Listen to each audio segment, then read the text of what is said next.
지금 러시아 전쟁 복구 현장에서 세계 최고 건설국들조차 포기한 땅이 드러났습니다. 복구 규모 140조 원, 영하 30도. 이곳의 동토층은 겉은 단단하지만 속에서는 얼고 녹기를 반복하며 완공 3년 안에 스스로 균열을 만드는 살아있는 땅입니다. 실제로 이 땅 위에 세워진 시설들은 18개월 만에 바닥이 갈라지고 철도가 휘어지는 참사를 겪었습니다. 자신만만했던 유럽은 30개월 뒤 붕괴를 책임질 수 없다며 물러났고, 일본은 정리를 지키다 시간 앞에서 패배를 인정했습니다. 그런데 이 괴물 같은 땅을 이미 정복해온 나라가 있었습니다. 왜 러시아는 140조 복구 시장의 운명을 한국에 맡기려는 것일까요? 지금부터 세계가 한국을 선택할 수밖에 없었던 이유를 확인해 보겠습니다. 어디서 시청 중이신가요? 구독과 좋아요 잊지 마세요. 안녕하세요. 저는 알렉산더 노이만입니다. 140조 원. 제 앞에 놓인 서류에는 이 숫자가 27번이나 반복되어 있었죠. 저는 17개국 대표단의 시선을 받으며 서 있었습니다. 바깥 온도는 영하 32도였고 창문 너머로는 폭격으로 무너진 공장 굴뚝들이 부러진 이빨처럼 솟아 있었어요. 이곳은 북방공업지대, 전쟁이 끝난 지 4개월째 되는 날이었습니다. 국제전쟁복구위원회 기술총괄. 그게 제 직책이었어요. 12년간 37개 프로젝트를 총괄했고 그중 34건을 예산 범위 내에서 완수했습니다. 데이터는 거짓말을 하지 않았고 저는 그 데이터만 믿었죠. 감정이나 정치적 수사는 프로젝트를 지연시키는 잡음일 뿐이었습니다. 회의실 안은 조용했어요. 17개국 대표들은 각자의 자리에서 저를 바라보고 있었습니다. 독일 대표는 팔짱을 낀 채 턱을 치켜들고 있었고 프랑스 팀장은 노트북 화면에 시선을 고정한 채 미간을 찌푸리고 있었죠. 일본 기술단장은 검은색 안경테를 손가락으로 밀어올리며 표정 하나 변하지 않았습니다. 그리고 구석자리에 앉은 한국 엔지니어는 양손을 무릎 위에 얹은 채 아무 말도 하지 않고 있었어요. 저는 레이저 포인터를 들고 스크린을 향했습니다. 첫 번째 슬라이드가 투사되었어요. 붉은색 원 3개가 지도 위에 표시되어 있었고 그 안에는 완전히 파괴된 공장 단지들의 위성사진이 들어있었습니다. 이번 프로젝트는 감정이 아니라 데이터로 판단할 것이라고 제가 말했죠. 목소리는 차갑게 유지했습니다. 대규모 재건 프로젝트로 폐허가 된 현장의 복구가 쉬운 건 아니라는 걸 모두 알고 있을 거라고 덧붙였어요. 이건 인도주의적 사업이 아니라 엔지니어링의 문제라고 강조했습니다. 독일 대표가 손을 들었어요. 그는 정치적 고려는 어떻게 할 것이냐고 물었습니다. 저는 레이저 포인터를 내려놓고 그를 똑바로 쳐다봤죠. 정치는 배제한다고 답했습니다. 이 자리는 각국의 정치적 이해관계를 조율하는 곳이 아니라 기술적 실현 가능성을 평가하는 자리라고 선을 그었어요. 프랑스 팀장이 끼어들었습니다. 그는 예산 분배 방식에 대해 질문했어요. 저는 스크린을 다음 슬라이드로 넘겼습니다. 140조 원은 3단계로 나뉘어 집행될 것이라고 설명했죠. 1단계는 기반 복구, 2단계는 구조물 재건, 3단계는 안정화 작업이었습니다. 각 단계마다 기술 검증을 거칠 것이고 통과하지 못하면 다음 단계로 넘어갈 수 없다고 못 박았어요. 일본 기술단장이 질문을 던졌습니다. 완공 기한은 얼마나 되느냐는 거였죠. 저는 24개월이라고 답했습니다. 그는 고개를 끄덕이며 가능한 일정이라고 중얼거렸어요. 하지만 저는 그의 눈빛에서 무언가 계산하는 기색을 읽었습니다. 일본 팀은 언제나 정밀함을 자랑했고 그들은 이미 머릿속으로 공정표를 그리고 있을 거예요. 회의는 3시간 동안 이어졌습니다. 저는 67장의 슬라이드를 넘기며 모든 질문에 답했어요. 예상 기온, 집안 조건, 물류 경로, 자재 조달 계획까지 빠짐없이 설명했습니다. 데이터는 완벽했고 계획은 치밀했죠. 제가 준비한 자료에는 구멍이 없었어요. 하지만 단 한 가지만 제외하고요. 회의가 끝나갈 무렵 구석에 앉아있던 한국 엔지니어가 처음으로 입을 열었습니다. 그는 조용한 목소리로 질문을 던졌어요. 완공 이후의 유지보수 계획은 어떻게 되느냐는 거였죠. 저는 잠시 말을 멈췄습니다. 유지보수는 발주처 측에서 담당할 사항이라고 답했어요. 그는 고개를 천천히 저었습니다. 아니, 그게 아니라 이 땅 자체에 대한 계획을 묻는 거라고 말했죠. 저는 무슨 뜻이냐고 되물었어요. 그는 잠시 침묵했습니다. 그리고는 이렇게 말했어요. 이 땅은 겨울에만 얼어있을 뿐, 내부는 계속 움직인다고요. 회의실이 순식간에 조용해졌습니다. 프랑스 팀장이 어이없다는 표정을 지었고 독일 대표는 피식 웃었어요. 저도 처음에는 무슨 소리인가 싶었죠. 땅이 움직인다니 그게 무슨 비과학적인 표현이냐고 생각했습니다. 하지만 한국 엔지니어는 표정 하나 바꾸지 않았어요.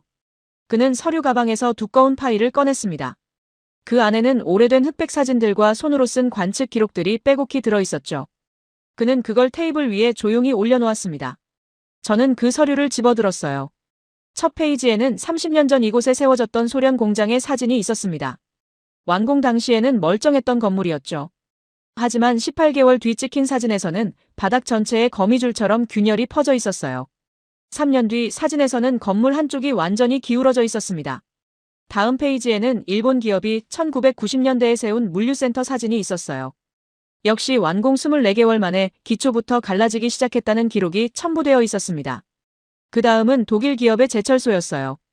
완공 30개월째, 구조물 전체가 사용 불가 판정을 받았다는 보고서가 붙어 있었죠. 저는 서류를 넘기며 숫자들을 훑어봤습니다.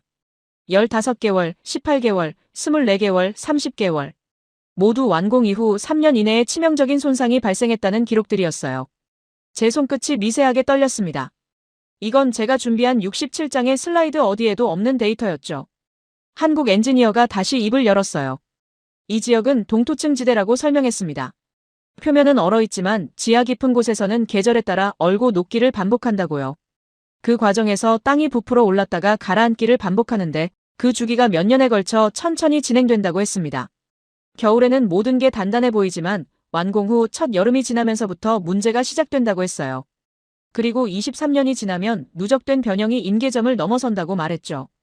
그때부터는 어떤 보수도 소용없다고 덧붙였습니다. 독일 대표가 비웃듯 말했어요. 그런 건 현대공법으로 얼마든지 해결할 수 있다고요. 프랑스 팀장도 동의했습니다. 21세기 엔지니어링 기술로 해결 못할 집안 문제는 없다고 장담했죠. 하지만 저는 그 서류에서 눈을 떼지 못했어요. 15개의 실패 사례. 모두 세계 최고 수준의 기업들이 설계하고 시공한 프로젝트들이었습니다. 그리고 모두 같은 패턴으로 무너졌죠. 회의는 그렇게 끝났습니다. 각국 대표들은 자신들의 기술 제안서를 제출하겠다며 자리를 떴어요. 독일은 최첨단 설계 기술을, 프랑스는 시뮬레이션 시스템을, 일본은 정밀 시공 능력을 내세웠습니다. 모두 자신만만했죠. 하지만 저는 그날 밤 호텔방에서 한국 엔지니어가 남긴 서류를 다시 펼쳤습니다. 30년치 실패 기록. 그 안에는 제가 믿어온 데이터보다 더 오래되고 더 확실한 무언가가 담겨 있었어요. 창밖에는 눈이 내리고 있었습니다. 영하 32도의 밤이었지만 저는 이상하게 등골이 서늘했죠. 140조 원짜리 프로젝트. 24개월 완공 일정. 완벽한 계획. 하지만 완공 이후는 어떻게 되는 걸까요? 30개월째 되는 날, 이 땅은 과연 가만히 있어줄까요? 저는 창문에 비친 제 얼굴을 바라봤습니다. 12년간 37개 프로젝트를 성공시킨 엔지니어. 데이터를 믿고 감정을 배제하는 전문가. 그런데 왜 지금 이 순간만큼은 숫자가 아니라 오래된 흑백 사진들이 더 무겁게 느껴지는 걸까요? 다음 날 아침, 저는 현장 조사 일정을 앞당기기로 결정했습니다. 각국 기술팀과 함께 직접 땅을 확인해야 했어요. 회의실에서 본 슬라이드와 서류만으로는 부족했습니다. 이번 프로젝트는 제가 예상했던 것보다 훨씬 복잡한 싸움이 될 것 같았죠. 적은 전쟁의 폐허가 아니라 그 밑에 숨어서 숨쉬고 있는 땅 자체였으니까요. 140조 원. 24개월. 그리고 완공 후 30개월. 이 세 개의 숫자가 제 머릿속에서 계속 맴돌았습니다. 현장 조사는 회의 3일 후에 시작되었습니다. 새벽 5시 30분, 저는 방한복 4겹을 입고 버스에 올랐어요. 17개국 기술진 52명이 함께했죠. 창밖 온도계는 영하 34도를 가리키고 있었습니다. 버스 안은 난방을 최대로 틀었는데도 입김이 하얗게 나왔어요. 현장까지는 2시간이 걸렸습니다. 포장도로가 끝나고 비포장길로 접어들자 버스가 심하게 흔들렸죠. 창밖으로는 무너진 송전탑들이 지나갔어요. 폭격으로 부러진 철근들이 얼음 기둥처럼 서 있었습니다. 오전 7시 47분, 우리는 첫 번째 조사 지점에 도착했어요. 10년 전 독일 기업이 세운 화학공장 터였습니다. 저는 버스에서 내리자마자 얼굴을 찌르는 한기를 느꼈죠. 눈을 뜨기조차 어려웠어요. 고글을 쓰고 장갑을 2겹 껴도 5분만 서 있으면 손끝이 감각을 잃었습니다. 한국 엔지니어가 앞장섰어요. 그는 두꺼운 방한복 안에서도 움직임이 자연스러웠습니다. 마치 이런 환경에 익숙한 사람처럼요. 그는 무너진 건물 잔해 사이로 걸어갔죠. 독일 대표가 따라가며 물었습니다. 이 공장이 무너진 게 전쟁 때문 아니냐고요. 한국 엔지니어는 고개를 저었어요. 이 건물은 전쟁 5년 전에 이미 폐쇄되었다고 답했습니다. 우리는 건물 기초부로 향했어요. 콘크리트 바닥이 드러나 있었습니다. 한국 엔지니어가 손전등을 켜고 바닥을 비췄죠. 그 순간 저는 숨이 멎는 걸 느꼈어요. 균열이 거미줄처럼 퍼져 있었습니다. 폭 3cm에서 7cm에 이르는 갈라진 틈들이 바닥 전체를 뒤덮고 있었어요. 단순한 금이 아니었습니다. 어떤 부분은 완전히 들뜬 채로 솟아올라 있었고 어떤 부분은 푹 꺼져 있었죠. 프랑스 팀장이 무릎을 꿇고 균열을 만져봤어요. 그는 고개를 저으며 중얼거렸습니다. 시공불량이라고요. 한국 엔지니어가 조용히 말했죠. 완공 당시 이 바닥은 독일 기준으로도 완벽했다고요. 그는 서류 가방에서 오래된 사진 한 장을 꺼냈습니다. 10년 전 완공식 사진이었어요. 사진 속 바닥은 거울처럼 매끈했죠. 틈 하나 없이 완벽한 표면이었습니다. 그런데 지금 우리 발밑에 있는 이 바닥은 마치 지진이라도 난 것처럼 갈라져 있었어요. 한국 엔지니어가 설명을 시작했습니다. 이 공장은 완공 후 18개월까지는 정상이었다고 했어요. 품질 검사에서도 이상이 없었고 생산 라인도 문제없이 가동되었다고요. 하지만 19개월째부터 바닥에 미세한 균열이 나타나기 시작했답니다. 처음에는 아무도 신경 쓰지 않았대요. 건물은 시간이 지나면 자연스럽게 균열이 생기니까요. 하지만 22개월째, 균열 폭이 1cm를 넘어섰습니다. 24개월째에는 3cm가 되었고요. 30개월째에는 생산 장비가 기울기 시작했답니다. 독일 기업은 긴급 보수에 들어갔어요. 균열을 메우고 바닥을 보강했죠. 하지만 6개월 뒤 보수한 부분 바로 옆에서 새로운 균열이 생겼습니다. 그리고 또 6개월 뒤 그 옆에서 또 생겼고요. 결국 완공 4년 만에 공장 전체가 폐쇄되었답니다. 일본 기술단장이 물었어요. 원인이 뭐냐고요? 한국 엔지니어는 바닥을 가리켰습니다. 땅이라고 답했죠. 저는 이해가 안 됐어요.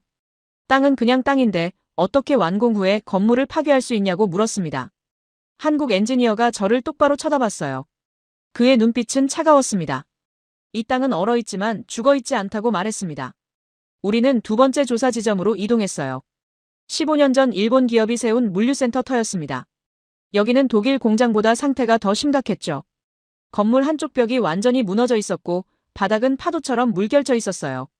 한국 엔지니어가 레이저 측정기를 꺼냈습니다. 바닥 높이를 측정하기 시작했죠. 숫자가 화면에 나타났어요. 서쪽 끝 바닥은 기준점보다 23cm 높았고 동쪽 끝은 19cm 낮았습니다. 건물 길이가 80m인데 양끝 높이 차이가 42cm였죠. 프랑스 팀장이 어이없다는 듯 웃었어요. 설계 오류라고 단정했습니다. 하지만 한국 엔지니어는 완공 당시 설계도를 꺼냈죠. 도면상 바닥 수평 오차는 플러스 마이너스 2mm였어요. 일본 시공 기준으로는 거의 완벽한 수치였습니다.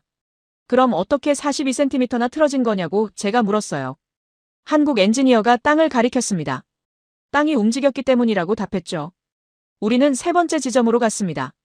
8년 전 프랑스 컨소시엄이 세운 제철소 터였어요. 여기는 구조물 자체가 남아있지 않았습니다. 완전히 철거된 상태였죠. 하지만 기초 파일들은 그대로 박혀 있었어요. 한국 엔지니어가 그중 하나를 가리켰습니다. 직경 1.2m, 깊이 15m짜리 강철 파일이었죠. 설계상으로는 지하 15m 안반층까지 박혀 있어야 했어요. 하지만 지금 이 파일은 지표면 위로 40cm나 솟아올라 있었습니다. 독일 대표가 믿을 수 없다는 표정을 지었어요. 15m 깊이로 박힌 강철 파일이 어떻게 위로 밀려 올라올 수 있느냐고 물었죠. 한국 엔지니어는 파일 주변 땅을 파기 시작했습니다. 30cm쯤 팠을 때 얼음층이 나타났어요. 투명한 얼음이 아니라 흙과 돌이 섞인 탁한 얼음이었습니다. 한국 엔지니어가 그걸 가리켰죠. 이게 동토층이라고 설명했어요. 겨울에는 이 층이 단단하게 얼어서 안반처럼 느껴진답니다. 하지만 여름이 되면 표면부터 녹기 시작해요. 그러면서 부피가 팽창하죠. 가을에 다시 얼면 수축하고요. 이 과정이 매년 반복되는 겁니다. 문제는 팽창과 수축이 균일하지 않다는 거예요. 어떤 부분은 많이 팽창하고 어떤 부분은 적게 팽창합니다. 그래서 땅 전체가 물결치듯 움직이는 거죠. 천천히, 아주 천천히요. 1년에 몇 센티미터씩요? 일본 기술단장이 반박했습니다. 그 정도 움직임은 현대기초공법으로 충분히 흡수할 수 있다고요. 한국 엔지니어가 고개를 저었어요. 1년 차에는 가능하다고 인정했습니다. 2년 차까지도 버틸 수 있다고요. 하지만 3년 차부터는 다르답니다. 누적된 변형이 임계점을 넘어서거든요. 그때부터는 어떤 보강도 소용없다고 했습니다. 땅의 힘이 인간의 기술보다 강하다고요. 정오가 되었을 때 우리는 네 번째 지점에 도착했어요. 여기는 5년 전 중국 기업이 세운 발전소 터였습니다. 건물은 아직 형태를 유지하고 있었지만 사용할 수 없는 상태였죠. 한국 엔지니어가 우리를 건물 안으로 안내했어요. 내부 기둥들이 모두 기울어져 있었습니다. 수직이어야 할 기둥들이 2도에서 5도까지 기울어져 있었죠. 천장에서는 물이 뚝뚝 떨어지고 있었어요. 얼음이 녹은 물이었습니다. 벽면을 따라 걸으며 한국 엔지니어가 설명했어요. 이 발전소는 완공 당시 중국 최고 기술진이 투입된 프로젝트였답니다. 품질 검사를 3차까지 통과했고 국제 인증도 받았어요. 하지만 완공 24개월째 첫 번째 경고등이 켜졌답니다. 터빈 축이 0.3도 틀어진 게 감지되었대요. 미세한 각도였지만 고속 회전하는 터빈에게는 치명적이었죠. 긴급 정비에 들어갔지만 3개월 뒤 다시 틀어졌습니다. 결국 완공 30개월 만에 가동을 중단했답니다. 저는 기둥 하나를 만져봤어요. 차갑고 단단한 콘크리트였습니다. 겉보기에는 멀쩡했죠. 하지만 레이저 수평계로 재보니 2.3도 기울어져 있었어요. 육안으로는 알아채기 어려운 각도였지만 구조물에게는 치명적인 수치였습니다. 오후 3시 우리는 마지막 조사 지점에 섰어요. 넓은 평지였습니다. 아무것도 세워지지 않은 빈 땅이었죠. 한국 엔지니어가 이곳이 가장 중요한 장소라고 말했어요. 여기가 바로 140조 원짜리 프로젝트가 들어설 부지였습니다. 저는 주변을 둘러봤어요. 지평선까지 새하얀 눈으로 덮여 있었습니다. 바람 한 점 없이 고요했죠. 표면은 완벽하게 평평해 보였어요. 어디에도 위험의 흔적은 없었습니다. 하지만 한국 엔지니어는 무릎을 꿇고 눈을 파내기 시작했어요. 50cm쯤 팠을 때 그가 손을 멈췄습니다. 그리고 우리를 불렀죠. 얼음층이 드러나 있었어요. 하지만 평평한 층이 아니었습니다. 마치 파도가 얼어붙은 것처럼 물결 모양으로 굳어 있었죠. 한국 엔지니어가 말했어요. 이게 이 땅의 진짜 모습이라고요. 표면은 평평해 보이지만 지하에서는 계속 움직이고 있답니다. 지금 이 순간에도요. 우리가 보지 못할 뿐이죠. 1년에 3cm, 2년에 7cm, 3년이면 15cm씩 움직인답니다. 건물을 짓는 24개월 동안은 괜찮을 거라고 했어요. 땅이 얼어 있을 테니까요. 하지만 완공이 끝나는 순간부터 진짜 싸움이 시작된답니다. 저는 그 물결친 얼음층을 내려다봤어요. 영하 34도의 추위 속에서도 등골이 서늘해졌습니다. 이건 단순히 지반이 약한 게 아니었어요. 이 땅은 살아 움직이고 있었죠. 독일 대표가 항변했습니다. 현대 공법으로는 충분히 제어할 수 있다고요. 프랑스 팀장도 동의했어요. 시뮬레이션상 모든 변수를 계산할 수 있다고 자신했습니다. 하지만 일본 기술단장은 침묵하고 있었어요. 그는 얼음층을 한참 동안 바라봤습니다. 그의 얼굴에 처음으로 불안한 기색이 스쳤죠. 한국 엔지니어가 천천히 일어섰습니다. 그는 우리를 돌아보며 마지막으로 말했어요. 이곳에 세워진 다른 나라의 공장들은 모두 완공 18개월에서 30개월 사이에 무너지기 시작했다고요. 독일도, 프랑스도, 일본도, 중국도 모두 실패했다고요. 이유는 단 하나, 이 땅과 싸워본 경험이 없었기 때문이라고 했습니다. 버스로 돌아가는 길은 조용했어요. 아무도 말이 없었죠. 창밖으로 해가 지고 있었습니다. 영하 36도로 떨어진 기온이 차창을 얼리고 있었어요. 저는 노트북을 열어 오늘 조사 데이터를 정리했습니다. 균열폭, 기울기 각도, 파일 융기 높이, 모든 수치들을 입력했죠. 하지만 숫자를 아무리 들여다봐도 한 가지는 계산할 수 없었어요. 완공 후 30개월째, 이 땅은 우리에게 무엇을 할 것인가? 호텔에 도착했을 때는 밤 9시였습니다. 저는 방으로 들어가 창문을 열었어요. 차가운 공기가 얼굴을 때렸죠.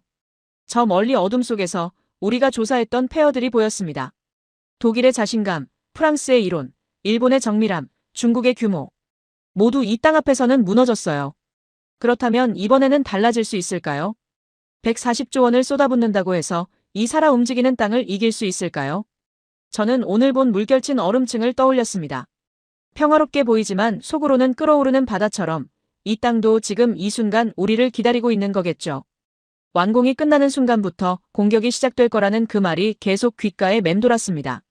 현장 조사가 끝나고 일주일이 지났습니다. 각국 기술팀은 제안서를 준비하기 시작했어요. 저에게는 14개 팀으로부터 사전 미팅 요청이 들어왔습니다. 모두 자신들의 기술력을 어필하고 싶어 했죠. 하지만 저는 공식 발표회까지 기다리기로 했어요. 개별 미팅은 공정성을 해칠 수 있었으니까요. 기술 제안 발표회가 시작되었습니다. 회의실에는 80명이 모였어요. 각국 대표단과 기술진들이 자리를 채웠습니다. 천장에 프로젝터 3대가 켜졌고 통역사 6명이 부스에 대기했죠. 저는 심사위원석 중앙에 앉아 노트북을 열었어요. 평가 기준표가 화면에 떠올랐습니다. 첫 번째 발표는 유럽 컨소시엄이었습니다. 독일, 프랑스, 네덜란드가 연합한 팀이었어요. 독일 대표가 단상에 올랐습니다. 그는 검은색 정장에 파란색 넥타이를 메고 있었죠. 손에는 레이저 포인터가 들려 있었어요. 스크린에 첫 화면이 떴습니다. 유럽 컨소시엄 로고 옆에 큰 글씨가 보였죠. 차세대 적응형 기초 시스템이라고 적혀 있었어요. 독일 대표가 입을 열었습니다. 목소리는 자신감으로 가득했죠. 그는 현장 조사 결과를 먼저 언급했어요. 동토층의 변형 문제를 정확히 파악했다고 말했습니다. 하지만 그건 해결 불가능한 문제가 아니라 적절한 기술 적용이 필요한 엔지니어링 과제라고 정의했죠. 다음 슬라이드로 넘어갔어요. 3D 모델링 영상이 재생되었습니다. 건물 기초부가 층층이 나뉘어 있는 구조였어요. 독일 대표가 설명했습니다. 이건 다층 완충 기초 시스템이라고요. 첫 번째 층은 지반과 직접 맞닿는 부분이었어요. 특수 폴리머 소재로 만들어진 완충재가 깔려 있었습니다. 땅이 움직이면 2층이 먼저 변형을 흡수한다고 했죠. 두 번째 층은 유압 조절 장치가 설치되어 있었어요. 지반 변형이 감지되면 자동으로 압력을 조절해서 수평을 유지한답니다. 세 번째 층에는 센서 네트워크가 깔려 있었어요. 2,400개의 압력 센서가 실시간으로 지반 상태를 모니터링한다고 설명했습니다. 데이터는 중앙 컴퓨터로 전송되고 AI가 분석해서 위험을 예측한답니다. 저는 메모를 하면서 고개를 끄덕였어요. 이론적으로는 완벽했습니다. 센서, 완충제, 유압장치가 3중으로 안전망을 구성하는 시스템이었죠. 프랑스 팀장이 단상에 합류했습니다. 그는 노트북을 열고 시뮬레이션 결과를 보여줬어요. 화면에는 복잡한 그래프들이 나타났습니다. 그는 이 시스템을 50가지 시나리오로 검증했다고 말했죠. 시나리오 1번, 지반이 연간 5cm 상승하는 경우. 시뮬레이션 결과 유압 시스템이 자동 조절해서 오차 범위를 0.3mm 이내로 유지했답니다. 시나리오 2번, 지반이 부분적으로 침하하는 경우. 완충제가 압력을 분산시켜서 구조물에는 영향이 없었다고 했어요. 시나리오 15번까지 설명이 이어졌습니다. 모든 경우에서 시스템은 안정적으로 작동했어요. 그래프의 선들은 모두 안전 범위 안에 머물러 있었죠. 프랑스 팀장이 자신있게 말했습니다. 시뮬레이션상 모든 조건은 안정 범위 내라고요. 네덜란드 엔지니어가 세 번째로 발표했어요. 그는 실제 적용 사례를 소개했습니다. 네덜란드 로테르담 항구에 이 기술의 초기 버전이 적용되었다고 했죠. 해저 지반이 약한 곳에 세운 물류센터였어요. 스크린에 건물 사진이 나타났습니다. 8년 전 완공된 건물이었는데 지금도 정상 가동 중이라고 했어요. 연간 침하량이 3cm였지만 완충 시스템이 모두 흡수해서 구조물은 무사하다고 설명했습니다. 저는 질문을 던졌어요. 로테르담과 이곳의 환경 차이는 어떻게 보완할 것이냐고요. 네덜란드 엔지니어가 즉시 답했습니다. 온도 변수를 추가했다고요. 영하 40도까지 작동 가능한 특수 유압류를 개발했고 센서도 극저온용으로 교체했다고 했어요. 독일 대표가 다시 단상 앞으로 나왔습니다. 그는 공사 일정표를 펼쳤어요. 24개월 완공 일정을 정확히 맞출 수 있다고 장담했습니다. 1단계 6개월, 2단계 10개월, 3단계 8개월로 나눠서 진행한다고 했죠. 각 단계마다 품질 검증 포인트를 설정했다고 설명했어요. 독일식 품질 관리 시스템을 적용한다고 했습니다. 자재 검수부터 시공 과정, 완공 후 테스트까지 273개 체크 포인트가 있다고 했죠. 비용 견적도 제시했어요. 총 142조 원이었습니다. 당초 예산보다 2조 원 높았지만 첨단 시스템 도입 비용을 감안하면 합리적이라고 설명했죠. 그는 이 2조 원이 향후 30년간 유지보수 비용을 절감시킬 거라고 강조했어요. 일본 기술단장이 손을 들었습니다. 센서 2,400개를 누가 유지보수 하느냐고 물었어요. 독일 대표가 답했습니다. 원격 모니터링 시스템을 구축한다고요. 유럽 본사에서 실시간으로 모든 데이터를 확인할 수 있고 문제가 생기면 즉시 대응팀이 출동한다고 했습니다. 한국 엔지니어가 조용히 질문했어요.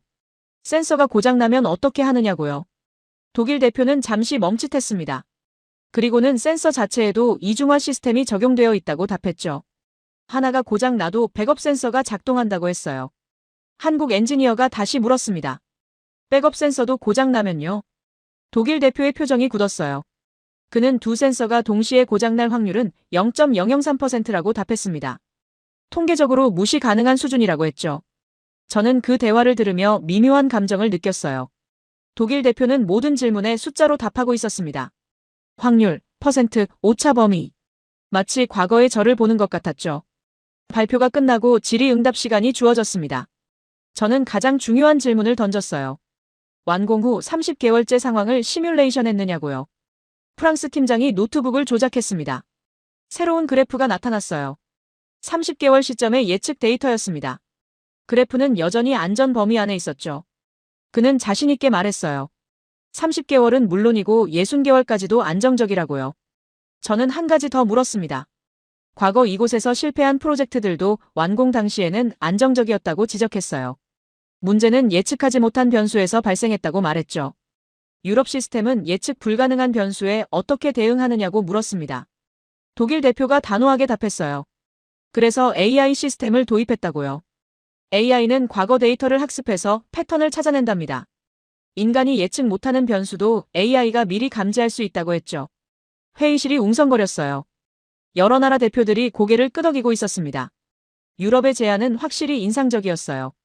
최첨단 기술, 완벽한 시뮬레이션, 실제 적용 사례까지 모두 갖추고 있었죠. 저는 평가표에 점수를 입력했습니다.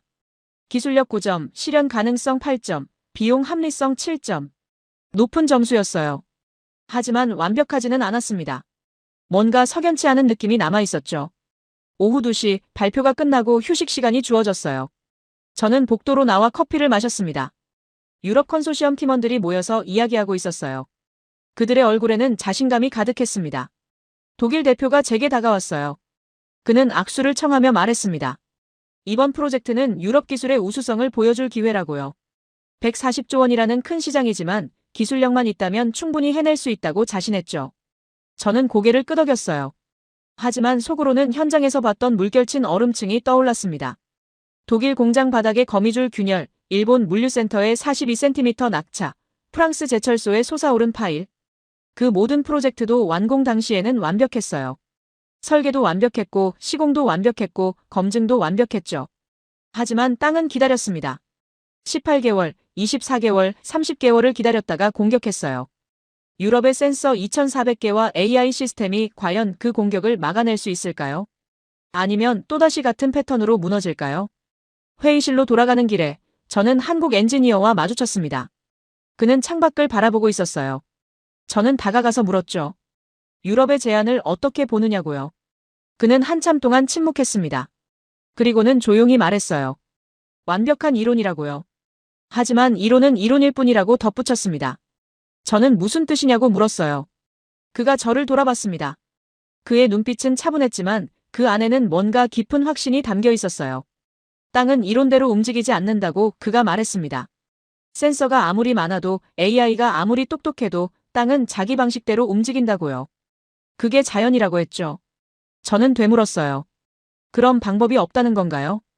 그가 고개를 저었습니다. 방법은 있다고 했어요. 다만 그건 기술이 아니라 경험의 문제라고 했습니다. 그 말의 의미를 묻고 싶었지만 회의 제게 종이 울렸어요. 우리는 다시 회의실로 돌아갔습니다. 자리에 앉으며 저는 생각했어요. 유럽의 제안은 분명 훌륭했습니다. 이론적으로 완벽했고 기술적으로 최첨단이었죠. 하지만 뭔가 한 가지가 빠져있는 것 같았어요. 그게 뭔지는 아직 정확히 알 수 없었습니다.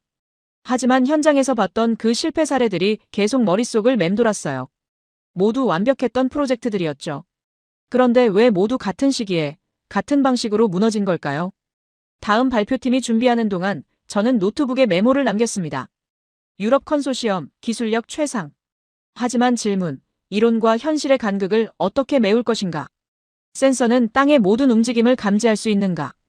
AI는 수천 년 동안 살아 움직여온 땅의 패턴을 학습할 수 있는가? 창밖으로 눈이 내리기 시작했습니다. 고요하고 평화로운 풍경이었어요. 하지만 저는 이제 알고 있었죠.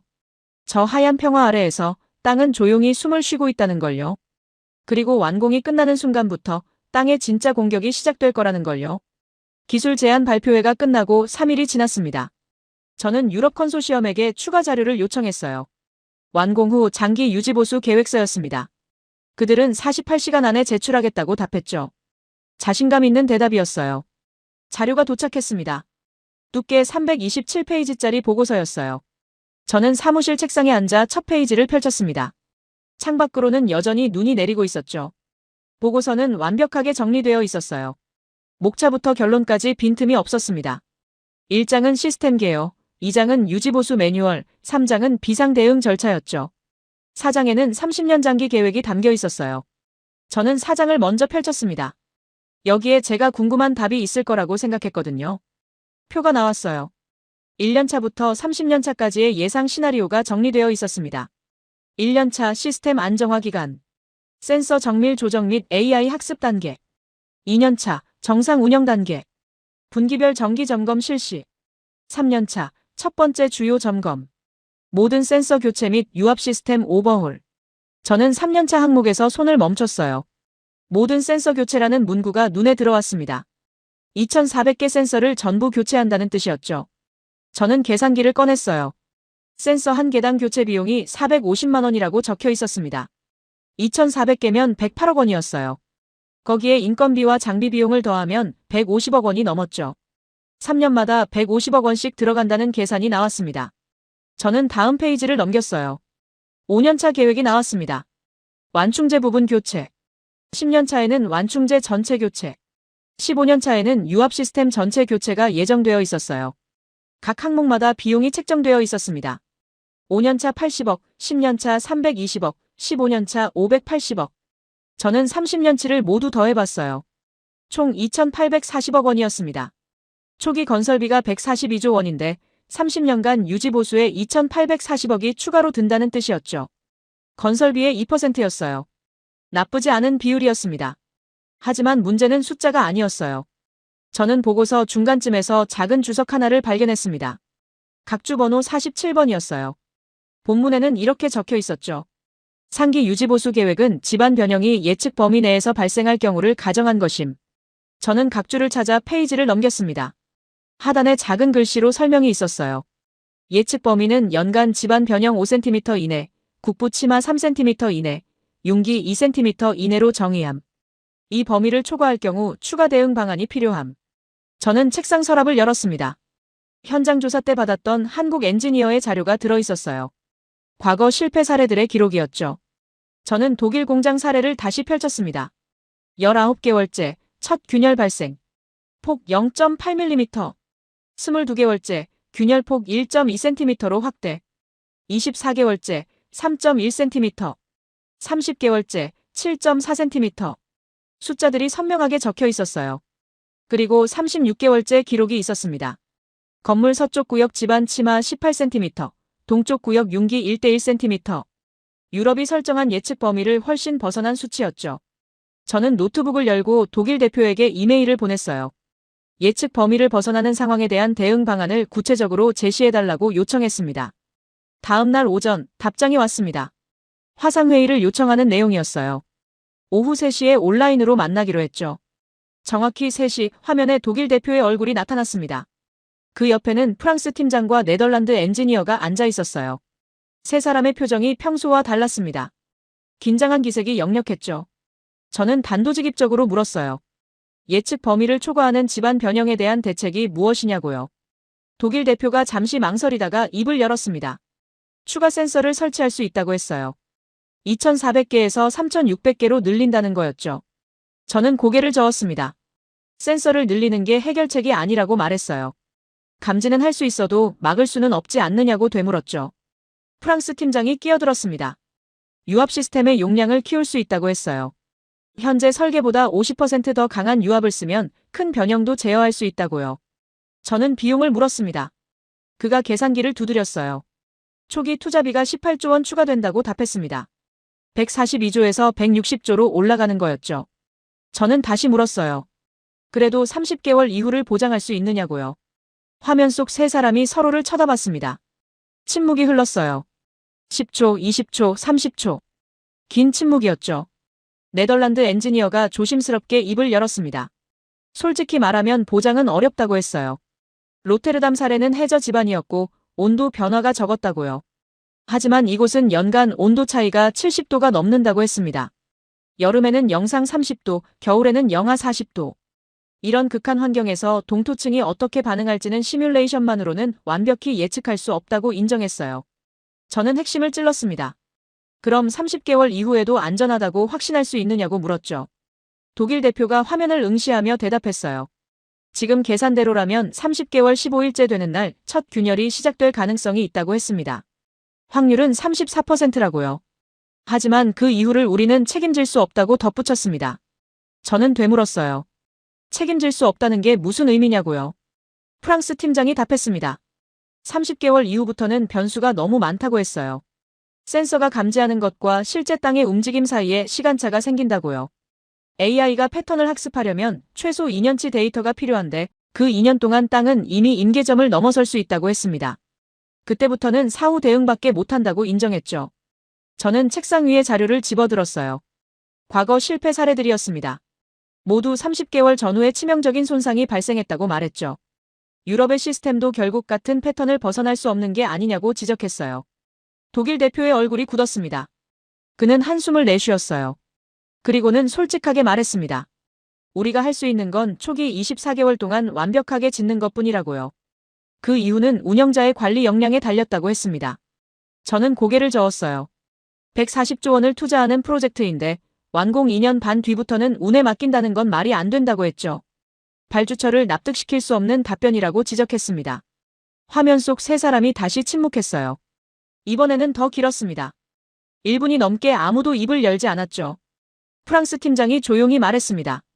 추가 연구가 필요하다고요. 6개월만 시간을 달라고 했어요. 그동안 더 정교한 시뮬레이션을 돌리고 전문가를 더 투입하겠다고 했습니다. 저는 거절했어요. 프로젝트 일정상 6개월을 기다릴 수 없다고 답했습니다. 그리고 더 중요한 건 6개월 더 연구한다고 해서 근본적인 문제가 해결되지는 않을 거라고 말했죠.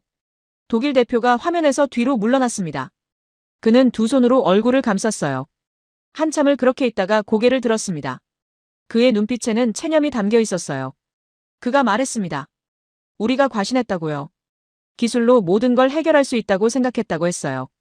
하지만 이 땅은 우리가 상대해본 어떤 환경보다도 예측 불가능하다고 인정했습니다. 유럽 컨소시엄은 공식적으로 제안을 철회하겠다고 통보했어요. 책임질 수 없는 프로젝트를 억지로 따내는 건 유럽의 명예에 맞지 않는다고 했죠. 저는 그들의 결정을 존중한다고 답했습니다. 화상회의가 끝났어요. 저는 노트북을 닫고 창밖을 바라봤습니다. 눈은 여전히 내리고 있었어요. 조용하고 평화로운 풍경이었죠. 하지만 이제 저는 알았습니다. 최첨단 기술도 완벽한 시뮬레이션도 2400개의 센서도 이 땅 앞에서는 무력할 수 있다는 걸요. 30개월 15일째부터 시작될 균열 앞에서는요. 유럽이 탈락했습니다. 기술력 최강의 팀이 스스로 물러난 거예요. 그들은 싸우기 전에 이미 질 수밖에 없다는 걸 깨달았던 겁니다. 남은 팀은 일본과 한국이었어요. 이제 진짜 싸움이 시작되는 거였죠. 유럽이 철회한 지 이틀이 지났습니다. 회의실 문이 열렸어요. 일본 기술단이 들어왔습니다. 12명이었죠. 일본 기술단장이 단상 앞으로 걸어 나왔습니다. 그는 검은색 안경테를 고쳐 쓰고 노트북을 펼쳤어요. 첫 슬라이드가 나타났어요. 제목은 간단했습니다. 정밀 시공 기반 동토층 대응 시스템. 화려한 그래픽도 없었고 복잡한 로고도 없었어요. 검은 바탕에 흰 글씨만 있었죠. 일본 기술단장이 입을 열었습니다. 우리는 유럽 컨소시엄의 발표를 주의 깊게 들었다고 말했습니다. 훌륭한 이론이었다고 인정했죠. 하지만 한 가지 간과한 부분이 있다고 지적했어요. 그는 다음 슬라이드로 넘어갔습니다. 사진 한 장이 나타났어요. 콘크리트 표면을 극도로 확대한 이미지였습니다. 미세한 구멍들과 요철이 보였죠. 일본 기술단장이 설명했어요. 이게 일반적인 시공 품질이라고 했습니다. 육안으로는 매끄러워 보이지만 현미경으로 보면 불규칙하다고요. 이 불규칙함이 문제의 시작이라고 말했죠. 땅에 압력이 가해질 때 이 작은 구멍들부터 균열이 생긴다고 설명했어요. 저는 고개를 끄덕였습니다. 이해가 되는 설명이었어요. 다음 슬라이드에는 또 다른 사진이 나왔어요. 역시 콘크리트 표면이었지만 이번에는 거울처럼 매끄러웠습니다. 구멍도 없고 요철도 없었죠. 완벽한 평면이었어요. 일본 기술단장이 자랑스럽게 말했습니다. 이게 우리의 시공 품질이라고요. 표면 정밀도 0.01mm 단위로 관리한다고 했어요. 저는 놀라서 되물었습니다. 0.01mm요? 그가 고개를 끄덕였어요. 머리카락 굵기가 0.08mm라고 설명했습니다. 우리는 그것보다 8배 더 정밀하게 시공한다고요. 회의실이 웅성거렸어요. 다들 놀란 표정이었죠. 일본 엔지니어 한 명이 앞으로 나왔습니다. 그는 작은 상자를 들고 있었어요. 상자를 열자 금속 샘플 2개가 나왔습니다. 하나는 일반 시공, 하나는 일본식 정밀 시공이라고 했죠. 그는 두 샘플을 테이블 위에 놓고 레이저 측정기를 가져왔어요. 첫 번째 샘플을 측정했습니다. 화면의 숫자들이 빠르게 바뀌었어요. 최대 편차 0.23mm, 평균 편차 0.15mm였습니다. 두 번째 샘플을 측정했어요. 숫자들이 거의 움직이지 않았습니다. 최대 편차 0.009mm, 평균 편차 0.004mm. 저는 숨을 삼켰어요. 이건 단순한 기술이 아니라 예술에 가까웠죠. 일본 기술단장이 계속 설명했습니다. 정밀함은 단순히 완벽을 추구하는 게 아니라고 했어요. 동토층이 압력을 가할 때 그 압력이 구조물 전체에 균등하게 분산되게 만드는 거라고요. 만약 표면이 불규칙하면 압력이 한 곳에 집중된다고 했습니다. 그는 비유를 들었어요. 얼음 위에 뾰족한 송곳을 놓으면 금방 뚫린다고요. 하지만 넓은 판을 놓으면 오래 버틴다고 했습니다. 정밀 시공이 바로 그 넓은 판을 만드는 기술이라고 설명했죠. 다음 슬라이드에는 시공 과정이 나왔어요. 16단계로 나뉘어 있었습니다. 각 단계마다 검증 절차가 3번씩 들어가 있었죠. 총 48번의 품질 체크가 이루어진다고 했어요. 1단계, 집안 정밀 측량. 1제곱미터당 25개 지점을 측정한다고 했습니다. 2단계, 기초 다짐. 진동 측정기로 다짐 정도를 수치화한다고요. 3단계, 첫 번째 콘크리트 타설. 온도, 습도, 풍속까지 모두 기록한다고 했어요. 일본 엔지니어가 추가로 설명했습니다. 콘크리트를 타설할 때 온도가 1도만 달라져도 품질이 변한다고 했어요. 그래서 현장에 임시 비닐하우스를 설치하고 내부 온도를 일정하게 유지한다고요. 영하 30도 외부 환경에서도 작업 공간만큼은 영상 15도를 유지한다고 했습니다. 저는 질문을 던졌어요. 그럼 공사 기간이 길어지는 거 아니냐고요. 일본 기술단장이 고개를 저었습니다.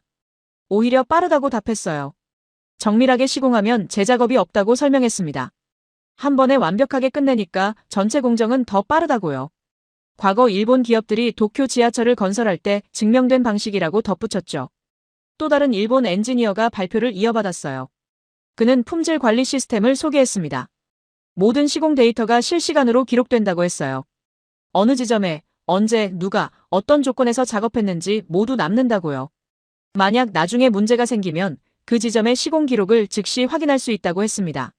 정확히 어느 단계에서 무엇이 잘못되었는지 추적 가능하다고요. 그래서 빠르게 보수할 수 있다고 자신했죠. 저는 메모를 하며 감탄했어요. 유럽은 센서와 AI로 땅을 감시하려 했다면 일본은 시공 자체를 완벽하게 만들어서 땅의 공격을 버티겠다는 전략이었습니다. 접근 방식이 완전히 달랐죠. 일본 기술단장이 마지막 슬라이드를 펼쳤어요. 품질 보증서라는 제목이 붙어 있었습니다. 그는 선언하듯 말했어요. 우리는 균열 허용치를 0.1mm 이하로 통제 가능하다고 했습니다. 완공 후 36개월까지 이 기준을 보장한다고요. 만약 이 기준을 넘어가면 무상으로 보수하겠다고 약속했죠. 회의실이 술렁였어요. 36개월 보증이라는 건 업계에서 거의 없는 조건이었습니다. 보통은 12개월, 길어야 24개월이 일반적이었거든요. 일본이 36개월을 보증한다는 건 그만큼 자신 있다는 뜻이었죠. 저는 질문했습니다. 만약 36개월 이후에 문제가 생기면 어떻게 하느냐고요. 일본 기술단장이 잠시 생각하더니 답했어요.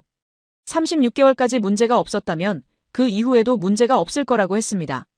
정밀 시공의 핵심은 초기 안정성이라고 설명했어요. 처음 3년을 버티면 구조물은 땅과 평형을 이룬다고요. 그 이후로는 안정적으로 유지된다고 자신했습니다. 저는 고개를 끄덕이면서도 마음 한편이 불편했어요. 과거 일본 기업이 세운 물류센터도 완공 당시에는 완벽했습니다. 하지만 24개월째부터 바닥이 물결쳤죠. 42cm 낙차가 생겼어요. 그때 그 일본 기업도 지금처럼 자신만만했을까요? 0.1mm 정밀도를 자랑했을까요? 그런데 왜 실패했을까요? 발표가 끝나고 질의응답 시간이 주어졌습니다. 한국 엔지니어가 손을 들었어요. 그는 조용한 목소리로 물었습니다. 과거 이곳에서 일본 기업이 세운 건물이 24개월 만에 문제가 생긴 이유가 뭐라고 보느냐고요. 일본 기술단장의 표정이 굳었어요. 그는 잠시 침묵했습니다. 그리고는 답했어요. 당시 기술은 지금과 다르다고요. 30년 전과 지금은 비교할 수 없다고 했습니다. 측정 장비도 발전했고 시공 기법도 완전히 달라졌다고 강조했죠. 한국 엔지니어가 다시 물었어요. 그럼 지금 기술로는 확실하다는 건가요? 일본 기술단장이 고개를 끄덕였습니다. 확실하다고 단언했어요. 회의실에 묘한 긴장감이 흘렀습니다. 일본의 자신감은 대단했어요. 하지만 그 자신감이 과연 근거 있는 건지 아니면 과거의 실패를 잊은 오만인 건지 알 수 없었죠. 저는 평가표에 점수를 입력했습니다. 기술력 9점, 품질 관리 10점, 자신감 10점. 높은 점수였어요. 하지만 한 가지 항목에서는 점수를 주지 못했습니다. 장기 안정성 검증. 이 부분은 아직 판단할 수 없었어요. 회의가 끝나고 복도에 나왔을 때 일본 기술 단원들이 모여서 이야기하고 있었어요. 그들의 얼굴에는 자부심이 가득했습니다. 누군가 웃으며 말했어요. 이번 프로젝트는 우리 거라고요. 저는 그들을 지나쳐 걸으며 생각했어요. 정밀함은 분명 무기였습니다. 0.1mm 오차 관리는 놀라운 기술이었죠. 하지만 과연 그것만으로 충분할까요? 땅은 정밀함을 이해하지 못합니다. 땅은 그냥 움직이죠. 천천히, 거대하게, 멈추지 않고요.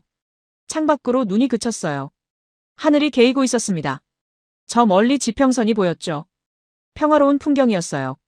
하지만 이제 저는 알았습니다. 저 평화 아래에서 무엇이 기다리고 있는지요. 일본의 발표가 끝나고 나흘이 지났습니다. 저는 일본 기술단에게도 유럽과 같은 요청을 했어요. 24개월 시공 일정에 대한 상세 공정표를 제출하라고 했습니다. 0.1mm 정밀도를 실제로 어떻게 구현할 것인지 구체적인 계획이 필요했죠. 일본 기술단장에게서 연락이 왔어요. 직접 만나고 싶다고 했습니다. 목소리가 평소와 달랐어요. 무거웠죠. 1시간 뒤 저는 호텔 로비에서 그를 만났습니다. 그는 두꺼운 파일을 들고 있었어요. 표정이 굳어 있었습니다. 우리는 조용한 회의실로 자리를 옮겼죠. 일본 기술단장이 파일을 테이블 위에 펼쳤어요. 공정표였습니다. 엑셀로 작성된 표에는 작업 항목들이 빼곡히 적혀 있었죠. 저는 첫 페이지를 살펴봤습니다. 1단계 집안 정밀 측량, 소요기간 45일. 2단계 기초 다짐 60일. 3단계 첫 번째 콘크리트 타설 38일. 숫자들이 줄줄이 이어졌어요. 저는 계산기를 꺼내 더하기 시작했습니다. 1단계부터 8단계까지 더하니 387일이 나왔어요. 9단계부터 16단계까지는 412일이었습니다. 총 799일, 약 27개월이었죠. 저는 고개를 들어 일본 기술단장을 쳐다봤어요. 그가 조용히 말했습니다. 정밀 시공을 제대로 하려면 최소 27개월이 필요하다고요. 24개월 안에는 불가능하다고 인정했습니다. 저는 되물었어요. 작업을 동시에 진행하면 안 되느냐고요. 그가 고개를 저었습니다. 각 단계는 순차적으로 진행되어야 한다고 답했어요. 이전 단계가 완벽하게 끝나야 다음 단계로 넘어갈 수 있다고 설명했죠. 만약 동시 작업을 강행하면 정밀도를 포기해야 한다고 했습니다. 그러면 일본식 시공의 의미가 없어진다고요. 차라리 일반 공법을 쓰는 게 나을 거라고 덧붙였어요. 저는 다른 방법을 물었어요. 인력을 더 투입하면 어떠냐고요. 일본 기술단장이 파일을 한 장 넘겼습니다. 인력 투입 계획서였어요. 현재 계획은 숙련 기술자 340명이었습니다. 이걸 500명으로 늘리면 공기를 25개월로 단축할 수 있다고 적혀 있었어요. 하지만 여전히 24개월을 넘었죠. 그리고 더 중요한 문제가 있다고 그가 말했습니다. 숙련 기술자를 500명이나 모으는 것 자체가 불가능하다고요. 일본 전국에서 이런 극한 환경 시공이 가능한 인력은 400명 정도라고 했어요. 그중 340명을 이미 배정했다고 했습니다. 저는 팔짱을 끼고 생각했어요. 그럼 정밀도를 약간 낮추면 안 되냐고 물었습니다. 0.1mm가 아니라 0.5mm로요. 일본 기술단장의 얼굴이 굳었어요. 그는 단호하게 고개를 저었습니다. 0.5mm는 일본 기준에서 받아들일 수 없는 수치라고 했어요. 그건 일반 공법과 다를 바 없다고요. 그리고 더 중요한 건 0.5mm로는 동토층을 버틸 수 없다고 했습니다. 시뮬레이션 결과 0.3mm만 넘어가도 36개월 안에 균열 위험이 급증한다고 했어요. 그래서 0.1mm 기준을 고집했던 거라고 설명했죠. 저는 창밖을 바라봤습니다. 해가 지고 있었어요. 2025년의 마지막 날이었죠. 새해까지 5시간이 남았습니다. 일본 기술단장이 다시 입을 열었어요. 그는 솔직하게 말했습니다. 우리는 3주 동안 모든 방법을 검토했다고요. 공정 단축, 인력 증원, 장비 추가, 작업시간 연장. 가능한 모든 시나리오를 계산했다고 했어요. 하지만 결론은 하나였답니다. 24개월 안에 일본식 정밀 시공을 완성하는 건 물리적으로 불가능하다고요. 만약 억지로 맞추려고 하면 품질을 포기해야 한다고 했습니다. 그는 파일 마지막 페이지를 펼쳤어요. 리스크 분석표였습니다. 24개월 강행 시나리오가 적혀 있었죠. 품질 저하 확률 78%, 완공 후 12개월 이내 균열 발생 확률 64%, 24개월 이내 구조 결함 발생 확률 89%. 저는 숫자들을 보며 한숨을 쉬었어요. 일본이 자랑하던 정밀함은 시간이라는 변수 앞에서 무력했습니다. 아무리 기술이 뛰어나도 주어진 시간 안에 완성할 수 없다면 의미가 없었죠. 일본 기술단장이 조용히 말을 이었어요. 우리는 어제 본사와 화상회의를 했다고 했습니다. 8시간 동안 논의했다고요. 이사회, 기술진, 법무팀까지 모두 참석했답니다. 그리고 결론을 내렸다고 했어요. 일본은 이번 프로젝트에서 철수한다고요. 저는 놀라서 그를 쳐다봤습니다. 철수요? 그가 고개를 끄덕였어요. 우리는 불가능한 일을 약속할 수 없다고 말했습니다. 24개월 안에 품질을 보장할 수 없다면 차라리 참여하지 않는 게 맞다고요. 그게 일본 기업의 명예라고 했습니다. 저는 잠시 말을 잃었어요. 유럽은 기술적 한계 때문에 철수했지만 일본은 시간 때문에 철수한다는 거였죠. 둘 다 이 땅을 이길 수 없다는 결론에 도달한 건 같았어요. 일본 기술단장이 일어섰습니다. 그는 깊이 고개를 숙였어요. 90도 각도였죠. 죄송하다고 말했습니다. 기대에 부응하지 못해서 죄송하다고요. 저는 그를 말렸어요. 일으켜 세웠습니다. 죄송할 이유가 없다고 말했죠. 오히려 정직하게 한계를 인정한 게 대단하다고 했어요. 거짓 약속으로 프로젝트를 망치는 것보다 훨씬 낫다고 덧붙였습니다.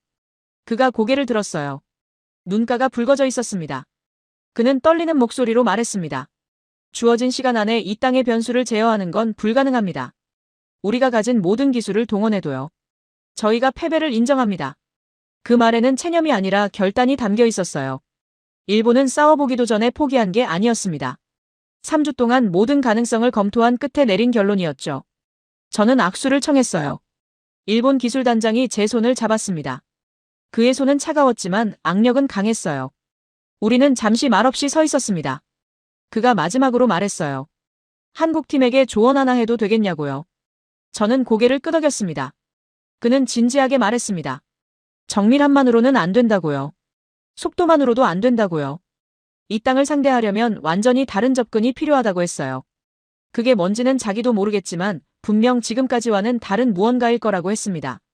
저는 그 말을 곱씹으며 고개를 끄덕였어요. 일본 기술단장이 파일을 챙겨 들고 문을 향해 걸었습니다. 문을 열기 전에 그가 돌아봤어요. 행운을 빈다고 말했습니다. 누가 이 프로젝트를 맡든 정말 행운이 필요할 거라고요. 그리고는 문을 열고 나갔죠. 저는 혼자 회의실에 남았어요. 테이블 위에는 일본이 남긴 공정표가 펼쳐져 있었습니다. 799일, 27개월, 24개월보다 3개월 긴 시간이었죠. 단 3개월 차이였어요. 하지만 그 3개월이 일본을 탈락시켰습니다. 정밀함을 포기하느냐, 일정을 포기하느냐. 일본은 일정을 포기할 수 없었고 정밀함도 포기할 수 없었어요. 그래서 스스로 물러난 거였죠. 창밖으로 불꽃놀이가 터졌습니다. 새해가 밝았어요. 2026년 1월 1일이었죠. 하지만 축제 분위기는 이 회의실까지 닿지 않았습니다. 저는 노트북을 열고 현황을 정리했어요. 유럽 탈락, 일본 탈락. 이제 남은 건 한국뿐이었습니다. 17개국이 모였던 프로젝트였어요. 기술력 최강 유럽, 정밀도 최강 일본. 둘 다 스스로 한계를 인정하고 물러났죠. 그럼 한국은 어떻게 다를까요? 저는 한국 엔지니어가 현장에서 했던 말을 떠올렸습니다. 이 땅, 처음이 아니라는 그 말. 무슨 의미였을까요? 새해 첫날, 저는 결정을 내렸어요. 내일 한국팀과 최종 미팅을 하기로 했습니다. 이제 선택지는 하나뿐이었으니까요. 저는 회의실로 들어갔습니다. 한국 엔지니어 한 명이 앉아 있었어요. 다른 팀들은 10명 이상씩 왔었는데 한국은 딱 한 명이었죠. 그는 노트 한 권과 펜 한 자루만 가지고 있었습니다. 노트북도 없었고 프로젝터도 준비하지 않았어요. 저는 자리에 앉으며 물었습니다. 발표 자료는 어디 있느냐고요? 한국 엔지니어가 조용히 답했어요. 없다고요. 보여드릴 게 아니라 말씀드릴 게 있다고 했습니다. 저는 미간을 찌푸렸어요. 140조 원 프로젝트인데 자료 하나 없이 어떻게 설명할 거냐고 물었죠. 그는 담담하게 말했습니다. 필요한 건 데이터가 아니라 이해라고요. 회의실이 조용해졌어요. 저는 팔짱을 끼고 그를 바라봤습니다. 좋다, 그럼 이해시켜보라고 했죠. 한국 엔지니어가 노트를 펼쳤어요. 첫 페이지에는 손으로 그린 간단한 그림이 있었습니다. 땅과 건물의 단면도였죠. 그는 펜으로 땅 부분을 가리키며 말했어요. 유럽과 일본이 탈락한 이유를 아느냐고 물었습니다. 저는 답했어요. 유럽은 기술적 한계, 일본은 시간 부족이라고요. 한국 엔지니어가 고개를 저었습니다. 그게 아니라고 했어요. 진짜 이유는 접근 방식의 차이라고 말했죠. 유럽과 일본은 땅을 적으로 봤다고요. 이기려고 했다고 했습니다. 저는 반박했어요. 뭐가 다르냐고요? 건설이란 원래 자연과 싸워서 이기는 거 아니냐고 말했습니다. 한국 엔지니어가 잠시 침묵했어요. 그리고는 천천히 말을 이었습니다. 다른 나라들은 땅을 이기려 했습니다. 센서로 감시하고 정밀함으로 제압하려 했죠. 하지만 저희는 다르다고 했어요. 저희는 땅과 함께 살아가는 법을 배웠다고 말했습니다. 저는 냉소적으로 웃었어요. 함께 살아간다니 그게 무슨 시적인 표현이냐고 비꼬았습니다. 구체적인 공법을 물었죠. 한국 엔지니어는 표정 하나 바꾸지 않았어요. 그는 노트 다음 페이지를 넘겼습니다. 낡은 사진 한 장이 붙어 있었어요. 1970년대 흑백 사진이었죠. 바다 한가운데 교각을 세우는 장면이었습니다. 이게 뭐냐고 제가 물었어요. 한국 엔지니어가 답했습니다. 서해대교 건설 현장이라고요. 50년 전 사진이라고 했어요. 그는 설명했습니다. 서해는 조수간만의 차가 9m가 넘는다고요. 썰물 때와 밀물 때 바닥이 완전히 달라진다고 했어요. 게다가 바닥은 뻘이었죠. 고정된 기초를 세울 수 없는 환경이었답니다. 유럽 기업들이 먼저 도전했대요. 하지만 모두 실패했답니다. 기초가 뻘 속으로 가라앉았고 조류가 구조물을 밀어냈죠. 그들은 바다를 고정시키려 했지만 바다는 고정되지 않았어요. 그래서 한국은 다른 방법을 택했답니다. 바다를 고정시키는 게 아니라 바다의 움직임을 받아들이는 거였죠. 유동식 기초라는 걸 개발했대요. 조류가 밀면 함께 흔들리고 뻘이 가라앉으면 함께 내려가는 구조였습니다. 저는 고개를 저었어요. 그건 몇십 년 전 당신들의 옛 기술 아니냐고 냉소했습니다. 지금은 2026년이라고요. 50년 전 기술로 140조 프로젝트를 하겠다는 거냐고 따졌죠. 한국 엔지니어가 처음으로 미소를 지었어요. 아주 희미한 미소였지만요. 그는 조용히 말했습니다. 기술은 옛 것이 아니라고요. 경험이라고 했어요. 그는 다음 페이지를 넘겼습니다. 또 다른 사진이 나왔어요. 이번에는 1980년대 컬러 사진이었습니다. 산비탈에 세워진 아파트 단지였죠. 이건 부산 해운대라고 했어요.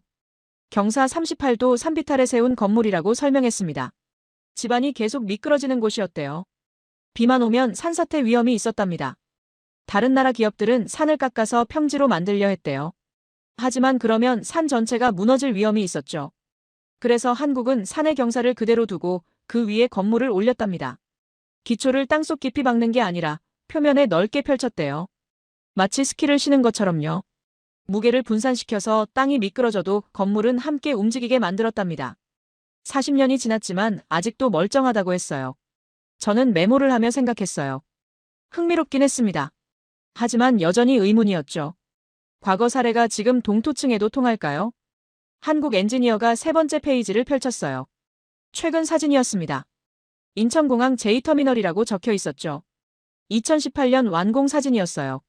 이 공항은 바다를 메워서 만들었다고 설명했습니다. 인공 매립지였죠. 땅이 계속 가라앉는 곳이었대요. 연간 24cm씩 침하가 진행된다고 했어요. 하지만 공항은 멀쩡하답니다. 8년이 지났지만 균열 하나 없다고 했죠. 비결이 뭐냐고 제가 물었어요. 한국 엔지니어가 답했습니다. 저희는 땅이 가라앉는 걸 막으려 하지 않았다고요. 대신 건물 전체가 균등하게 가라앉게 만들었답니다. 1200개 지점에 센서를 설치한 게 아니라 20개 구역으로 나눠서 각 구역이 독립적으로 움직이게 했대요. 한 구역이 3cm 가라앉으면 나머지 구역도 3cm 같이 내려가게 만들었답니다. 전체가 수평을 유지하면서 함께 움직이는 거죠. 마치 배가 파도 위에서 흔들리듯이요. 저는 노트를 응시했어요. 세 가지 사례가 하나의 패턴을 보여주고 있었습니다. 바다에서도 산비탈에서도 매립지에서도. 한국은 자연을 제압하지 않았어요.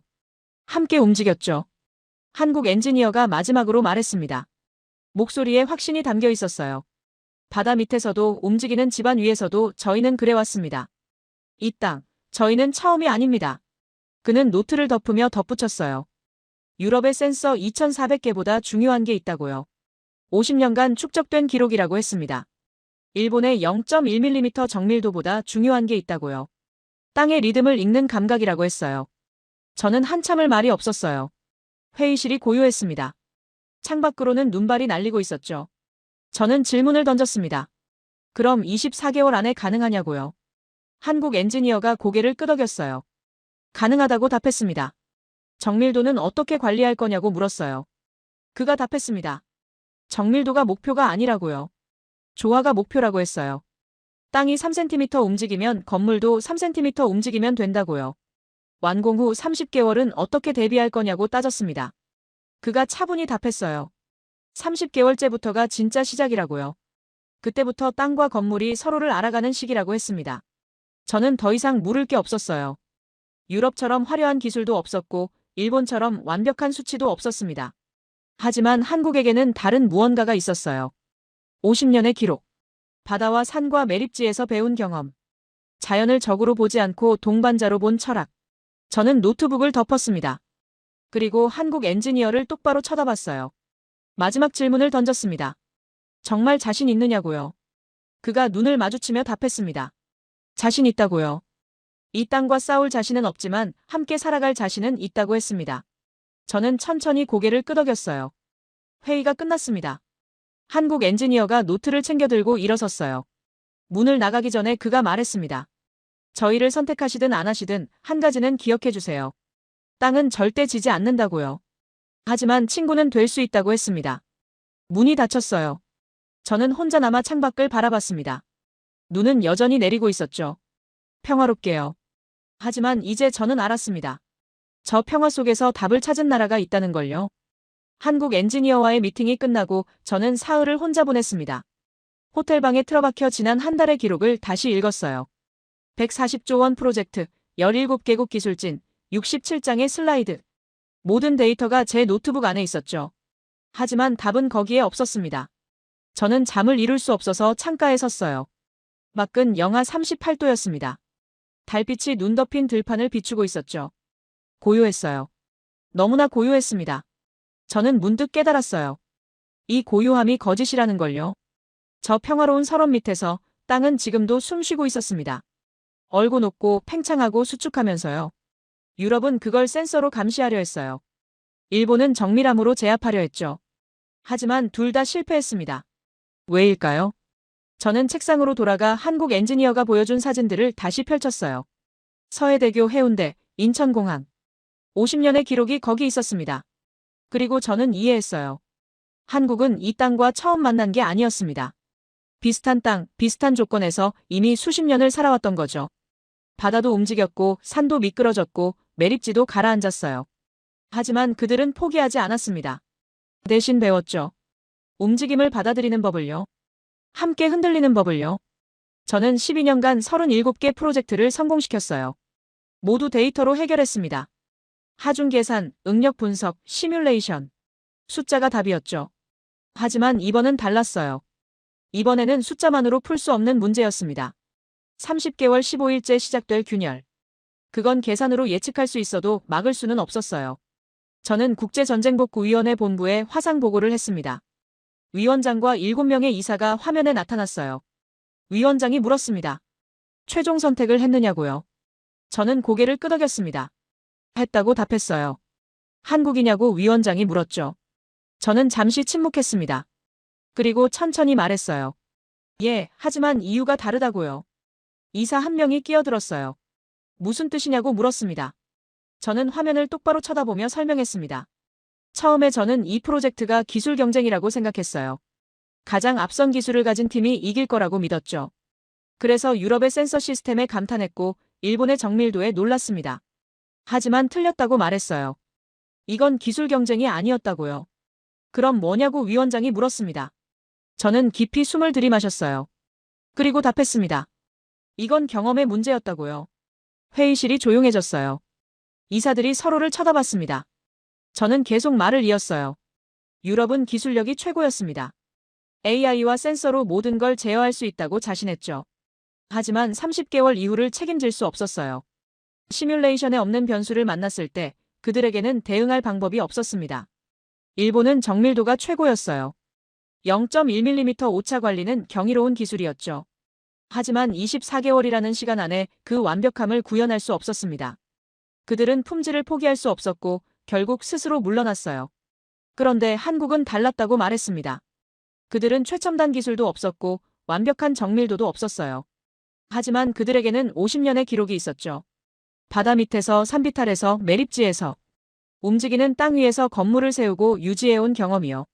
그 경험이 어떤 센서보다, 어떤 정밀도보다 강력했습니다. 이사 한 명이 반박했어요. 경험만으로 140조 프로젝트를 맡길 수는 없다고요. 구체적인 보증이 필요하다고 했습니다. 저는 고개를 저었어요. 보증은 유럽도 일본도 줄 수 없었다고 말했습니다. 아무도 30개월 이후를 장담하지 못했다고요. 하지만 한국만은 그 이후를 준비하고 있었다고 했어요. 30개월째부터가 시작이라는 그들의 말. 그건 자신감이 아니라 각오였습니다. 땅과 긴 싸움을 할 준비가 되어 있다는 뜻이었죠. 위원장이 마지막으로 물었어요. 개인적으로 확신하느냐고요. 저는 잠시 생각했습니다. 그리고 솔직하게 답했어요. 100% 확신은 없다고요. 하지만 이 프로젝트에서 100% 확신을 줄 수 있는 팀은 애초에 없었다고 했습니다. 동토층이라는 상대 앞에서는 누구도 완벽할 수 없었어요. 하지만 한 가지는 확신한다고 덧붙였습니다. 한국은 이 땅을 처음 상대하는 게 아니라고요. 그들은 이미 비슷한 땅들과 수십 년을 함께 살아왔다고요. 그 경험이 이번에도 길을 보여줄 거라고 믿는다고 말했어요. 화상회의가 끝났습니다.